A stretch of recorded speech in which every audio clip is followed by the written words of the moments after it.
that are out there, and I'm just going to kind of just recap a little bit what we've talked about so far. Is we've talked about for the caveman.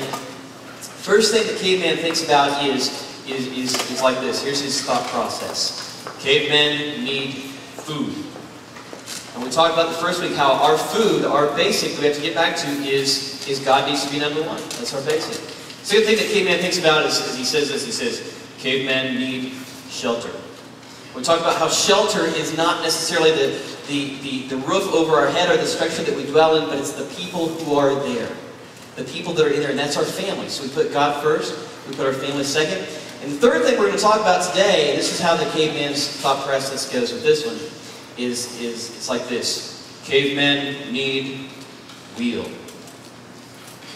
Cavemen need wheel. When we think about the wheel, we think about that is the caveman's legacy to us. I mean, that's really about the best thing that he has given us, the wheel. It is the most basic invention. In fact, try to imagine your life without a wheel. And I brought a few wheels here this morning just to describe some of the purpose that wheels have. Is here we have one type of wheel that is on a coaster. We use a lot of these at Networks Church, and basically I was figuring out, if we didn't have wheels, Networks Church would never happen. The reason why is we bring all of our stuff here every week on a trailer that has wheels on it.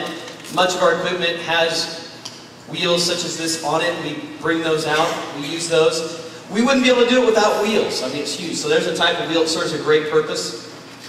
Here's a wheel that I took off of my son's bicycle. As you probably see, this is a wheel that is used. Its purpose is for pleasure, for fun. Here's a wheel up here that many of you probably don't know what it is, but this is a wheel that is used for winning. This is an official soapbox derby wheel that I took off of my son's car, soapbox derby car, and that is a wheel that is supposed to go fast, and it's supposed to win. That's a wheel that has a purpose. Here is another type of wheel that we have here, a little bit different mechanism here, but this is a wheel that, let's see what it says here. It says plasma projector power cords. Okay, so that's the wheel that wraps up the plasma projector power cords here at Networks Church. Okay, so this is a wheel that serves a great purpose as well. Think about it. You get up in the morning, you go outside, you hop in your car, you turn a wheel, which turns a series of wheels, which turns some wheels, that powers some wheels, that gets you where you need to go. You could not do life without the wheel. It is so basic. It is, oh my goodness, we should wake up every morning and thank the caveman for what he's done for us. It's an amazing thing. And by the way, just a little side note here, I don't know if there were cavemen or not. I'm just using that as an analogy. I have a feeling that they probably weren't a thing like what we see on the deals, but I don't know, I kind of have a soft spot for the cavemen. I think they're kind of cool. So that's why we're talking about those guys. Have you ever heard somebody say, this right here, hey, don't reinvent the wheel? Have you ever heard that term before? Basically what that is saying is don't reinvent something that is so basic and pre-existing, it would be a waste of time to do that. And I can think of one time in my life I was getting ready to send out a letter to about 80 people. This was several years ago. And I took the 8.5, 11 sheet of paper, the letter, and I was folding them. I took them and I folded all 80 of them one at a time. You know how you fold letter? You take it, you fold one over like this, and then you fold one like this. And then I took it and I took the envelope and I stuffed it in the envelope, 80 of those, just like that. And then I mailed them off to those 80 people. Well, one day, it'd take me half a day to do this. Okay, by the time I started with the project and ended with the project. One day I was doing that, I was in the church office at the church I worked at, was doing that, and I hear this noise coming from the church office. It sounded like this. I'm like, what is that noise? And I'm like, that's interesting. I went to investigate, and there was this machine, this new machine that was sitting there. And it was spitting out these papers at rapid fire pace. I'm like, hey, what is this? Paper folder. Have you ever seen one of those things where 300 pieces of paper in 30 seconds, neatly folded, all perfect, and I'm thinking, and I'm sitting there looking at the paper folder, I'm looking at my thing, paper folder, my thing, I'm like, golly, what am I doing? I'm wasting my time doing this, okay? I'm not going to reinvent the wheel in that case. That was a great invention. I'm going to go for it. I'm going to use that thing. Have you ever been in a situation like that when you thought, man, how did I ever do without this thing that I have. Don't reinvent the wheel. Well, what does the caveman's wheel have to do with a basic for us? Okay, first we said the caveman's food, that's his number one priority, that is God. Put God first. Second week we said caveman, he looks for shelter, that's our second priority. For us, that is family. Put your family second. And the third thing is the wheel. What does that represent for us? That represents for you and I, for the caveman, it was what he got done. It was what he accomplished. It was his task. It was what he is known for. For us, we're going to define our wheel as our purpose. Our purpose. Our wheel is our purpose. Now, let me just ask you a question. For those of you here in this room, many of you feel like your life right now, you feel like you are on a gerbil wheel. Have you ever seen the gerbil wheels? The gerbils get on, they run fast, and they do their little thing.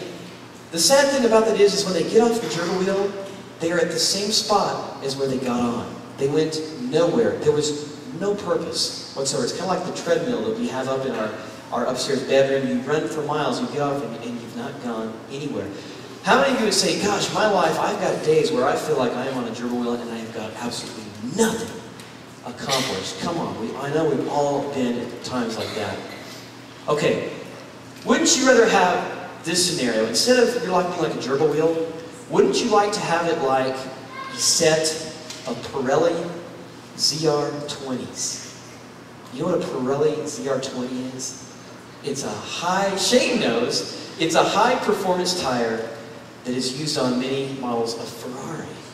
Now that's a wheel that goes somewhere.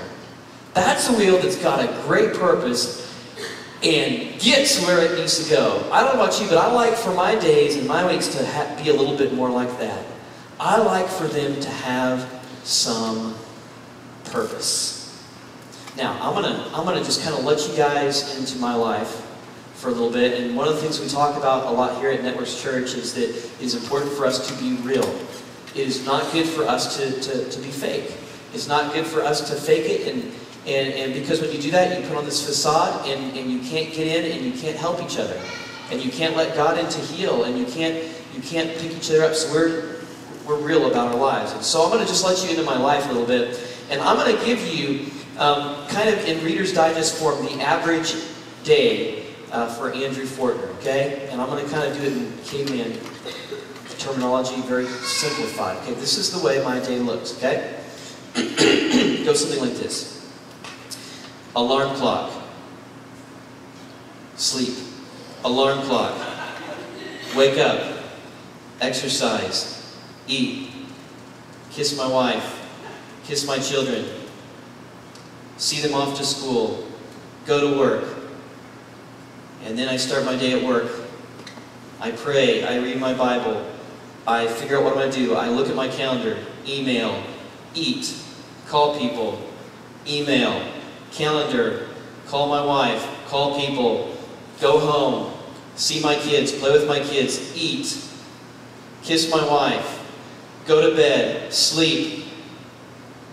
Alarm clock. That's basically it.